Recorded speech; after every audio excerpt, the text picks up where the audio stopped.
Hi friends, welcome to my channel. ಇವತ್ತು ನಾನು tomato puri ಮಾಡ್ತಾಯಿದ್ದೀನಿ. ಡಿಫ್ರೆಂಟಾಗಿರುತ್ತೆ, ತುಂಬ ಚೆನ್ನಾಗಿರುತ್ತೆ. ಟೊಮೆಟೊ ಇದ್ದರೆ ಸಾಕು, 4 ಟೊಮೆಟೊ ಹಾಕ್ಕೊಂಡಿದ್ದೀನಿ. ಇದನ್ನ 3 ವಿಷಲ್ ಬರೋ ತನಕ ಕೂಗಿಸ್ಕೊಂಡಿದ್ದೀನಿ. ಅದು ಮೆತ್ತಗಾಗಬೇಕು. ಅದಕ್ಕೆ ತುಂಬ ಚೆನ್ನಾಗಿರುತ್ತೆ, ತುಂಬ ಟೇಸ್ಟಿಯಾಗಿರುತ್ತೆ, ಡಿಫ್ರೆಂಟಾಗಿರುತ್ತೆ. ಪೂರಿ ತಿನ್ನಲ್ಲ ಅನ್ನೋರು ಕೂಡ ಈ ಥರ ಮಾಡಿಕೊಟ್ರೆ ತಿಂತಾರೆ. ಮಕ್ಕಳಿಗೆ ತುಂಬ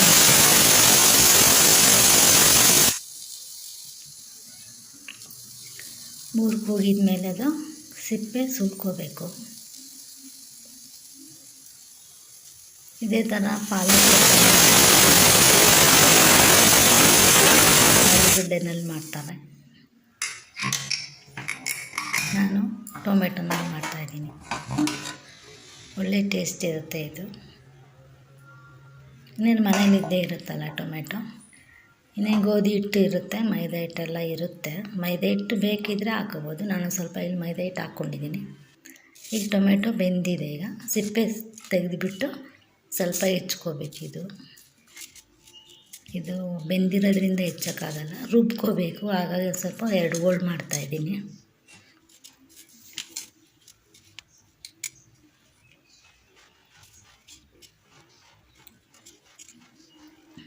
ಅಷ್ಟೇ ಆಗೋದು. ಅದು ಬೆಂದಿರೋದ್ರಿಂದ ಹೆಚ್ಚಕ್ಕಾಗ್ತಾಯಿಲ್ಲ. ಆಮೇಲೆ ಮಿಕ್ಸಿಗೆ ಹಾಕಿ ಅದ್ರ ಜೊತೆ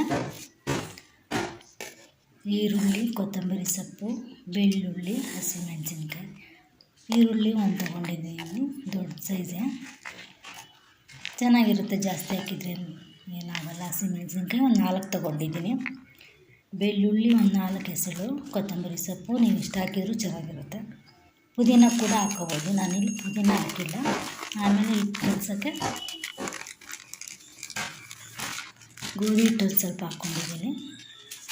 1-2 ಬಟ್ಲು ಗೋಧಿ ಹಿಟ್ಟು, 1 ಬಟ್ಲು ಮೈದಾ ಹಾಕ್ಕೊಂಡಿದ್ದೀನಿ. 1 ಬಟ್ಲಿಗಿಂತ ಸ್ವಲ್ಪ ಕಮ್ಮಿ. ಅದಕ್ಕೆ ಓಂಕಾಳು ಹಾಕ್ಕೊಂಡಿದ್ದೀನಿ.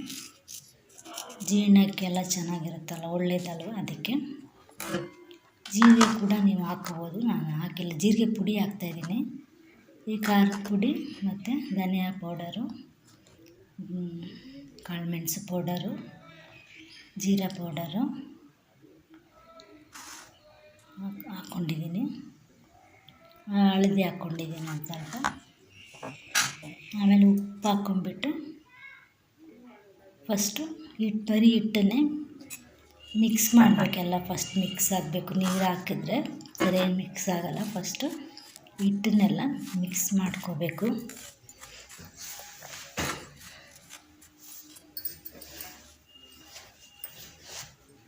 ಆಮೇಲೆ ರುಬ್ಬಿದ್ವಲ್ಲ ಆ ಮಿಶ್ರಣನ ಇದಕ್ಕೆ ಸೇರಿಸ್ಬಿಟ್ಟು ಚಪಾತಿ ಹಿಟ್ಟು ಅದಕ್ಕೆ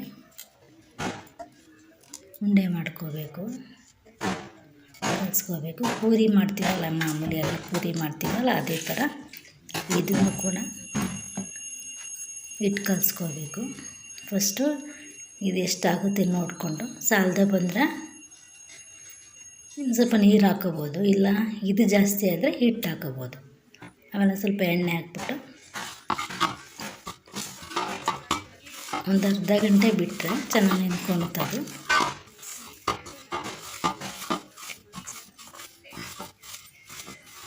ಒಂದು ಅರ್ಧ ಗಂಟೆ ಬಿಟ್ಟಿದ್ದೀನಿ. ಆಮೇಲೆ ಲಟ್ಸ್ಕೊಂಡು ಚಿಕ್ಕದಾಗಿ ಪೂರಿ ಹೇಗೆ ಹರಿತೀವೋ ಯಾವ ಸೈಜಲ್ಲಿ ಅದೇ ಥರ ಇದನ್ನು ಕೂಡ ಹರಿಬೋದು. ಬೇಕಾದ್ರೆ ಟೊಮೆಟೊ ಜಾಸ್ತಿ ನುಣ್ಣಗಾಗಿಲ್ಲ ಅಂದರೆ ನೀವು ಸೋಸ್ಕೋಬೋದು.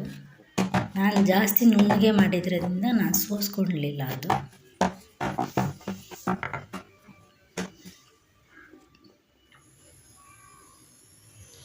ಆಮೇಲೆ ಎಣ್ಣೆ ಕಾಯೋಕ್ಕೆ ಎಣ್ಣೆ ಚೆನ್ನಾಗಿ ಕಾಯ್ದ ಮೇಲೆ ಪೂರಿ ಹಾಕ್ಕೋಬೇಕು. ತುಂಬ ಪೂರಿ ಹಾಕಿದ್ಮೇಲೆ ಜಾಸ್ತಿ ಪೂರಿ ಇಡೋದು ಬೇಡ. ಏನಕ್ಕೆ ಅಂದರೆ ಸೀದೋಗುತ್ತೆ, ಬೇಯಲ್ಲ. ನೋಡಿ ಎಷ್ಟು ಚೆನ್ನಾಗಿ ಉಟ್ಕೊಂಡಿದೆ, ಚೆನ್ನಾಗಿ ಬಂದಿದೆ, ಚೆನ್ನಾಗಿ ಬೆಂದಿದೆ ಕೂಡ. ಮಾಮೂಲಿ ಯಾವಾಗಲೂ ಒಂದೇ ಥರ ಪೂರಿ ಮಾಡ್ತಿರ್ತೀವಲ್ಲ, ಈ ಥರ ಮಾಡಿದ್ರೆ ಮಕ್ಕಳಿಗೆ ಇಷ್ಟ ಆಗುತ್ತೆ.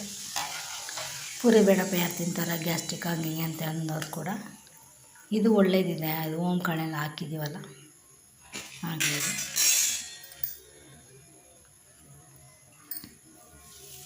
ಇದೇ ಥರ ಎಲ್ಲ ಪೂರಿನ ಬೇಯಿಸ್ಕೋಬೇಕು.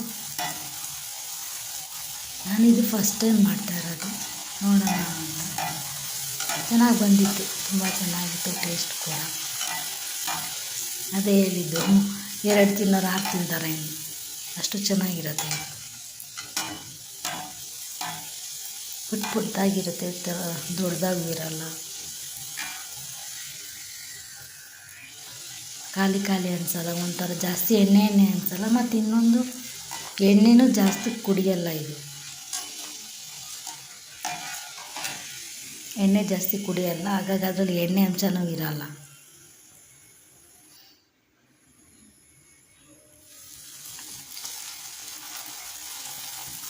ಇದೇ ಥರ ಎಲ್ಲ ಪೂರಿನೂ ಕರ್ಕೋಬೇಕು.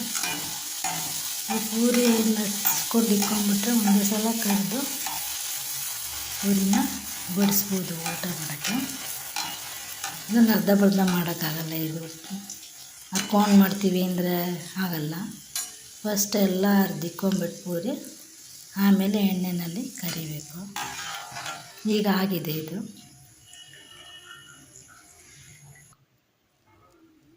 ನಾನು ಇದಕ್ಕೆ ನೆಂಚ್ಕೊಳಕ್ಕೆ ಇಲ್ದಿದ್ರೂ ನಡೆಯುತ್ತೆ. ಟೊಮೆಟೊ ಸಾಸ್ ಕೂಡ, ಕೆಚಪ್ ಕೂಡ ಹಾಕ್ಕೋಬೋದು. ನಾನು ಇಲ್ಲಿ ಆಲೂಗಡ್ಡೆ ಸಾಗು ಮಾಡಿದ್ದೆ, ಮಕ್ಕಳಿಗೆ ಹಂಗೆ ಕೊಟ್ಟು ತಿಂತಾರೆ, ಚೆನ್ನಾಗಿರುತ್ತೆ, ಟೇಸ್ಟ್ ಇರುತ್ತೆ ಇದು. ನಾನು ಆಲೂಗಡ್ಡೆ ಸಾಗು ಮಾಡಿದ್ದೆ, ಅದು ತುಂಬ ಚೆನ್ನಾಗಿತ್ತು. ಆ ವಿಡಿಯೋನು ಹಾಕ್ತೀನಿ ನೆಕ್ಸ್ಟು.